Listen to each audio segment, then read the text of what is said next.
Girls, periods खत्म होने का मतलब ये नहीं कि बस नॉर्मल रूटीन पे चल पड़ो। ये तो असल रीसेट का वक्त होता है। इसलिए आज मैं आपको ऐसी टिप्स बताऊंगी जो पीरियड्स के बाद आपकी टच, स्मेल और वाइब को टोटली नेक्स्ट लेवल कर देंगे। और ये टिप्स स्पेसिफिकली वाइफ्स के लिए नहीं, हर लड़की को इनको आजमाना चाहिए ताकि वो पीरियड्स के बाद रिचार्ज और रिफ्रेश हो सके। सो फर्स्ट पॉइंट इज यूनिलैक्चुलरी रीसेट। जैसे ही पीरियड्स खत्म होते हैं तो ज्यादातर लेडीज अपने इंटीमेट एरिया को क्लीन करने और बैड ऑर्डर को रिमूव करने के चक्कर में मुख्तलिफ किस्म के हार्श सोप्स और सेंटेड फ्रेग्रेंसेज यूज करना स्टार्ट कर देती हैं, जबकि ये चीजें नेचुरल बैलेंस खत्म कर देती हैं और ड्राइनेस और स्मेल और ज्यादा हो जाती है। आपने लेना है सिर्फ योगर्ट, प्योर योगर्ट घर का बना हुआ। उसको आपने अपने प्यूबिक एरिया के ऊपर लगाना है, जहाँ जहाँ मैं आपको शो कर रही हूँ। फर्ज करें कि ये एरिया आपका प्यूबिस है, इसके ऊपर लगाएं जहाँ पे हेयर्स होते हैं, और ये जो एरिया है नीचे वाला ये आपके लिप्स हैं, इस पे भी लगा लें। लेकिन कभी भी आपने इसके अंदर, वेजाइना के अंदर कोई चीज़ इंसर्ट नहीं करनी। इस चीज़ का खास ख्याल रखना है। आप प्यूबिक एरिया पे लगा सकती हैं जहाँ पे हेयर्स होते हैं और लिप्स पे, लेकिन वेजाइना के अंदर कभी भी कोई चीज़ नहीं लगा। सिर्फ 1 चम्मच दही लो और 5 मिनट के लिए अप्लाई करो। इसके अंदर नेचुरल प्रोबायोटिक्स होते हैं जो कि बैक्टीरियाज को बैलेंस करते हैं और आपकी स्मेल टोटली रिमूव हो जाती है। Next point is period blot vanisher. Periods के बाद सब गर्ल्स के साथ एक बड़ा मसला होता है, पेट फूला फूला लगता है, जिसे ब्लॉटिंग कहते हैं, जिसकी वजह से हमारा कॉन्फिडेंस बहुत ज़्यादा कम हो जाता है। इसको ट्रीट करना बहुत ईजी है। आपने ब्लॉट वेनिशर ड्रिंक बनाना है। इसके लिए 1 ग्लास पानी ले लें या फिर 1 कप। उसके अंदर आप डालें अदरक। ये देखें, मैंने अदरक को कट करके 2 पीसेस में रखा हुआ है। इसके अंदर आपने ये अदरक डाल लेना है। इसके अलावा सौंफ, चूँकि ये तीनों चीज़ें मैंने एक ही बॉल में रखी थी इसलिए इनको इकट्ठा डाल रही हूँ। साथ इलायची। पानी आपने सादा लेना है, ना तो गर्म हो और ना ही बिल्कुल ठंडा। इसको आपने काफ़ी देर के लिए पड़ा रहने देना है। अगर आपने सुबह पीना है तो इसको रात को भिगो के रख दें।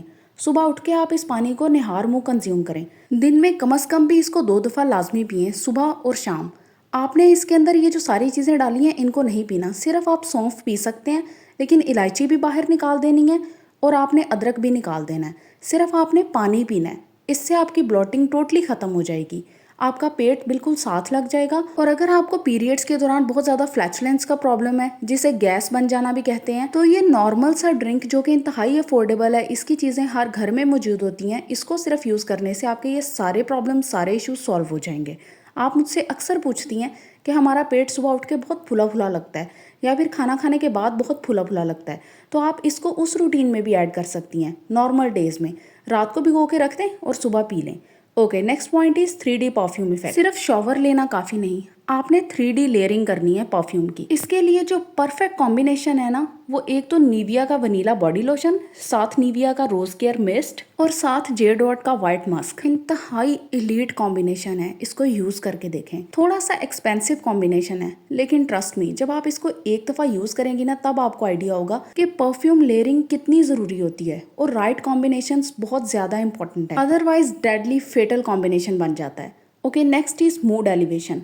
अपना मूड कैसे एलिवेट किया जाए। आपको पता है पीरियड्स में बहुत ज़्यादा मूड स्विंग्स होते हैं और तबीयत अजीब सी हुई होती है, लेजी भी हो जाता है बंदा काफ़ी। और जिन गर्ल्स को पीरियड क्रैम्प्स होते हैं या फिर PMS होता है, उनसे तो बिल्कुल ना ही पूछा जाए, क्योंकि लिटरली ये इतना ज़्यादा डेवास्टेटिंग एक्सपीरियंस होता है ना कि पीरियड्स ख़त्म होने के 2-3 दिन बाद भी आप नॉर्मल नहीं हो सकते।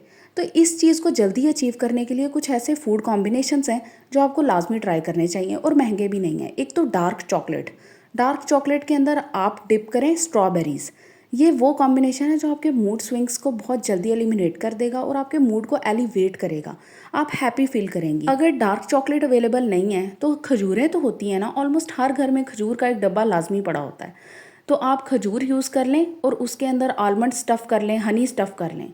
Okay, next is period funk detox. ये बहुत इंपॉर्टेंट है। पीरियड्स में चूंकि बहुत सारी गर्ल्स अपनी जगह से हिलना भी पसंद नहीं करती और क्रैम्प्स की वजह से बॉडी रिलैक्स नहीं होती, तो मसल रिलैक्सेशन कैसे अचीव की जाए, उसके लिए आपने एप्सम सॉल्ट यूज़ करना है।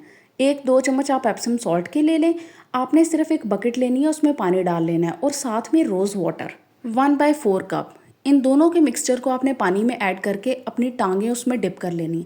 मैं सिर्फ आपको पाँव शो कर रही हूँ, लेकिन आपने अपनी टांगें भी उसमें डिप करनी है। एक्चुअली ये सारी चीज़ें ना बाथ टब में की जाती हैं, बंदा उसमें सुकून से लेट जाता है, लेकिन चूंकि हमारे देसी हाउस होल्ड्स के अंदर बाथ टब इतने इजीली अवेलेबल नहीं होते, तो इसलिए आपको एक जुगाड़ बता रही हूँ कि आपने सिर्फ बाल्टी ले लेनी है, उसके अंदर पानी, रोज़ वाटर और एप्सम सॉल्ट मिला के तो उसमें 15 मिनट के लिए बैठे रहना है। अच्छा, अब ये चीज़ बिल्कुल मिस नहीं करनी। आपने जब अपने मसल्स को रिलैक्स कर लेना है ना, फुल बॉडी को, उसके बाद आपने शेविंग करनी है। आपको जो ग्लो और सटलनेस अचीव होगी ना, वो इसके अलावा किसी चीज़ से भी नहीं होगी। हमेशा अपना बाथ लेने के बाद आपने एंड पे जाके शेविंग करनी होती है, और शेविंग के लिए ईजी स्टेप्स हैं। ऑलमोस्ट हर वीडियो में बताती हूँ, फिर भी आप कमेंट्स पे पूछते हैं कि भाई शेविंग कैसे करें। तो आपने सिर्फ एलोवेरा जेल अप्लाई कर लेनी है, और उसके बाद 3 ब्लेड रेज़र से। अब चूंकि मेरे पास इस वीडियो में 3 ब्लेड रेज़र अवेलेबल नहीं था, इसलिए सिंगल ब्लेड से रिमूव कर रही हूँ। सिंगल ब्लेड का नुकसान कोई नहीं है, सिर्फ इसके साथ आपको थोड़ी एहतियात ज़्यादा करनी पड़ती है। कट लगने का खतरा काफ़ी ज़्यादा होता है, इसलिए स्लो स्लो करें। अब चूंकि मैं प्रो हूँ, इसलिए मुझे तो इसमें कोई मसला नहीं होता। मैं तो फुल स्पीड भी इससे शेविंग कर लेती हूँ। आपकी स्किन के टेक्सचर को कुछ भी नहीं होगा, स्किन की टोन को कुछ नहीं होगा, और ना ही थिक हेयर्स ग्रो होंगे। ये सारी मिथ्स हैं, कुछ भी नहीं होता। मुझे आज यकीन करें 10-15 साल हो गए हैं शेविंग करते हुए, और आपके सामने है मेरी बाजू। ऐसे ही है जैसे बेबी सॉफ्ट होती है, और कहीं से भी आपको नहीं लगेगा कि स्किन का टेक्सचर ख़राब है या फिर स्किन टोन ख़राब है। नहीं, बल्कि चीज़ें इंप्रूव ही होती हैं, ख़राब नहीं होती। बस आपने एक ही डायरेक्शन के अंदर रेज़र को फेरते जाना है, और बीच बीच में उसको साफ़ ज़रूर करना है पानी से, नहीं तो हेयर्स क्लॉग हो जाएंगे और आपका जो ब्लेड है वो मज़ीद अच्छे से काम नहीं करेगा। जब ब्लेड स्किन पे स्मूथली रन नहीं ना करता, तो फिर बम्प्स बनते हैं, बम्प्स भी बनते हैं, इनग्रोन हेयर्स भी बनते हैं। तो उस चीज़ को अवॉइड करने के लिए अपने रेज़र को साफ़ रखना लाजमी है। इसलिए अपने पास ना एक बोल रख लें पानी का, उसके अंदर उसको बार बार साफ़ करते जाएं। Okay, next point is lingerie reset. अब ये जो पॉइंट है ना, ये आप कह सकते हो कि स्पेसिफिकली वाइफ्स के लिए, अदरवाइज सारे ही पॉइंट्स ऐसे थे जो सब गर्ल्स यूज़ करें। अच्छा, अब आपने जो लॉन्जरे वेयर करना है ना, वो भी अपने लिए करो, खुद कॉन्फिडेंट फील करो। इनोसेंट वाइब चाहिए तो पेस्टल कलर्स यूज़ करो, जैसे कि लाइट पर्पल हो गया, लाइट पिंक हो गया, लाइट ग्रीन हो गया, इस तरह के। लेकिन अगर पावरफुल वाइब चाहिए तो फिर ब्लैक और रेड, ये कलर्स आपकी टॉप चॉइसेस में होने चाहिए। और एक किलर हैक बताती हूँ, कभी भी आपने परफ्यूम अपना डायरेक्ट अंडरवेयर पे स्प्रे नहीं करना होता। आपने ना अपनी थाइस के इनसाइड स्प्रे करना होता है। इससे तो एक तो वो स्किन के साथ काफ़ी देर तक रहता है, लॉन्ग लास्टिंग फ्रेग्रेंस हो जाती है, और दूसरा ये काफ़ी सिडक्टिव वाइब है। और लॉन्जरे जब भी परचेज करो, इन पर्सन परचेज करो, ट्राई करके देखो। Okay, next is bedroom aura switch. Girls, आप में से कितनी ऐसी लड़कियां हैं जो पीरियड्स खत्म होने के बाद कपड़े चेंज करने, नहाने के अलावा अपनी बेडशीट्स भी चेंज करती हैं? बेडशीट्स का चेंज करना आपके पूरे रूम की वाइब को चेंज करता है। इस पॉइंट को मैं मुख्तलिफ तरीके से मुख्तलिफ वीडियोस के अंदर ऐड करती हूँ। अब आप देखो, अगर आपको वाकई कोजी वाइब चाहिए ना, तो आप उसको सिल्क बेडशीट्स के साथ चेंज करो। आप थोड़ा सा डार्क एनवायरनमेंट कर लो, उसमें कैंडल लाइटिंग हो, डिम लाइटिंग हो, फेरी लाइट्स हो, इस तरह ना काफ़ी कोजी वाइब हो जाती है। लेकिन यही अगर आपको मज़ीद लाइटिंग चाहिए, काफ़ी आपको ओपननेस चाहिए, फ्रेशनेस चाहिए, तो फिर आप वाइट की तरफ चले जाओ।